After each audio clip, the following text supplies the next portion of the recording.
When you hear that a system is 99.9% accurate, your human intuition immediately goes, okay, well, that's basically perfect. And you know what? In almost every area of normal life, 3 nines of reliability absolutely means you're safe. But in this explainer, we're going to unpack a really fascinating and, frankly, pretty sobering analysis from futurist Thorsten, which builds on some eye-opening data from AI expert Jack Clark.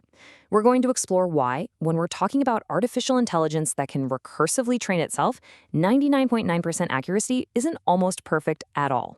Actually, scratch that. It's not even close to safe. It's a hidden mathematical trap. Okay, let's dive into this. Is 99.9% accurate truly good enough to safely deploy an AI system? Think about it. If an AI is tasked with aligning the next slightly smarter generation of AI, and it gets that alignment right 99.9% of the time, most of us would probably feel pretty great about that. We'd test it, it'd pass the benchmarks with flying colors, and we'd assume we had the risk completely under control. But what happens when that exact process repeats? Not just once, but dozens or even hundreds of times. To really understand this trap, we need to completely flip our perspective. Don't look at the 99.9% success rate, look at the unreliability rate, 0.001. Now, in a normal, static software system, an error rate of 0.001 is just a minor bug, right? No big deal. But in recursive AI, where every generation of AI creates the next, that 0.001 is literally a ticking time bomb. Every single time the AI trains a new version of itself, that tiny, seemingly harmless fraction of misalignment carries over. And worse, it multiplies. And this brings us right to a concept Meyer highlights as the absolute core structural challenge of AI safety. It's called compounding error. If you're not an expert, just think of it like compound interest, but working in reverse against our safety measures. The math here is really just elementary probability. If your alignment technique has an accuracy of 0.999 and you applied independently across n generations, well, the probability that the alignment survives is just 0.999 raised to the power of n. It's not a guess, it's a highly predictable mathematical decay of safety over time. Let's walk through exactly how this plays out using Jack Clark's data. Check out the table. On generation 1, sure, we have our incredibly comforting 99.9% effective alignment. But watch what happens as we move down. By generation 50, just basic elementary multiplication drops our effective alignment to 95.12%. By generation 100, we're barely hovering at 90%. As AI trains AI generation after generation, that tiny sliver of error relentlessly compounds. And here is the real shock value of this elementary math. After just 500 generations of self-improvement, which, by the way, in a fully automated AI research lab could happen incredibly fast, alignment plummets to 60.6%. We go from a system that feels perfectly mathematically safe to one that is basically getting a D- in safety and alignment. Again, this isn't some wild approximation or a sci-fi guess. This is just the unavoidable math of multiplying a small probability against itself 500 times. Section 1. The engineering illusion. Why standard software reliability fails recursive AI. Now, you may be wondering, why can't we just use our normal software engineering tricks to fix this decay? Defense in depth, formal verification, redundancy. These are the standard tools we use to keep airplanes in the sky and banks running.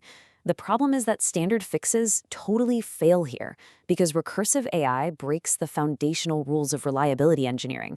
To keep planes flying, we rely on 2 massive luxuries: stable targets and a separate independent verifier. If you want to check your code, you run it through a totally separate tool that validates it. And this brilliantly illustrates why those standard tools fall apart. Recursive AI possesses neither of those luxuries.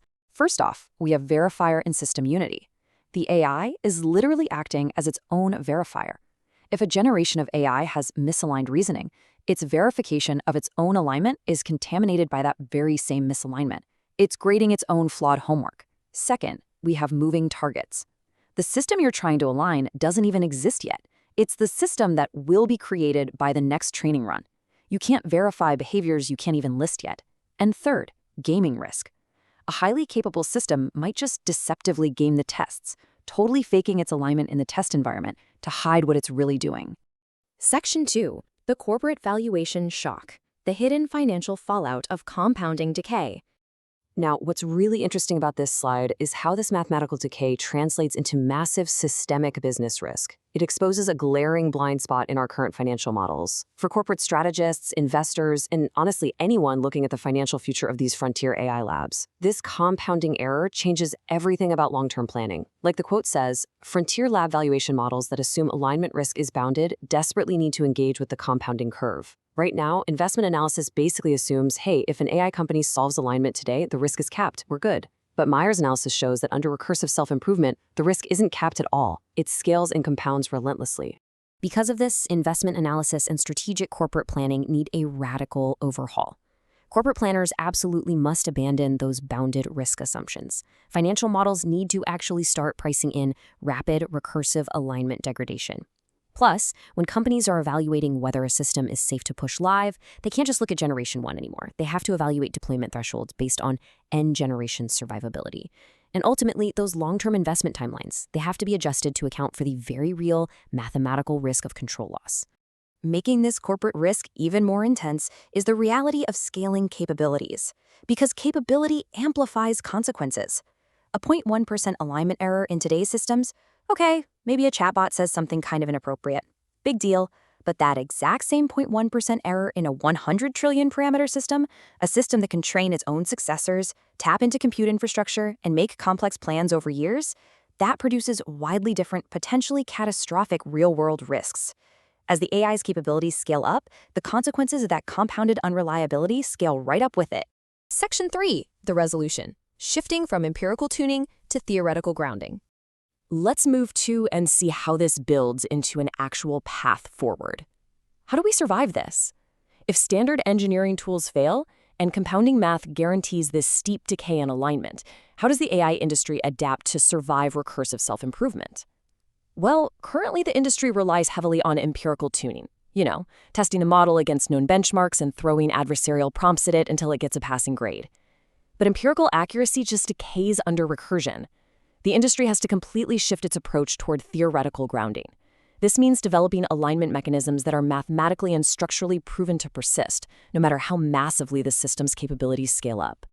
To do this, Meyer highlights 3 strict priority shifts for alignment research and capital allocation.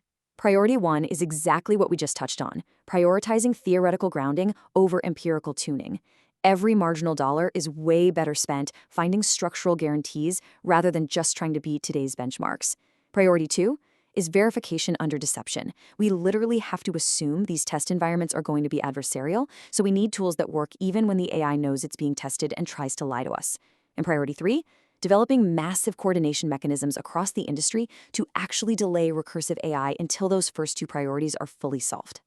Just to drive home how vast the gap is between our current toolkit and what is actually required, if we want to maintain just a 99% effective alignment across 500 generations, our per-generation accuracy needs to be 99.998%. That is 4 nines. To put that into perspective, our very best adversarial benchmarks today barely produce 3 nines. The gap we need to cross to safely survive sustained self-improvement is multiple orders of magnitude away from where we are sitting right now. So the crucial point is really perfectly captured in this quote. You can debate the timelines all day long. You can argue over the exact per-generation accuracy, but the structural truth remains. The arithmetic is the argument. A tiny error compounded hundreds of times leads directly to failure. It is simply unavoidable, elementary math. Based on current forecasts from the leading labs, Meyer points out that the alignment community may have roughly a 32-month window before recursive capability truly takes off and the compounding starts. Can the industry coordinate a delay? Can we shift our financial models and research priorities fast enough to close this massive theoretical gap? That is the absolute reality of the 99.9% trap, and it leaves us all with one vital, lingering question. Are we prepared for the math of recursive AI? Thank you so much for joining us for this explainer, and we'll see you next time.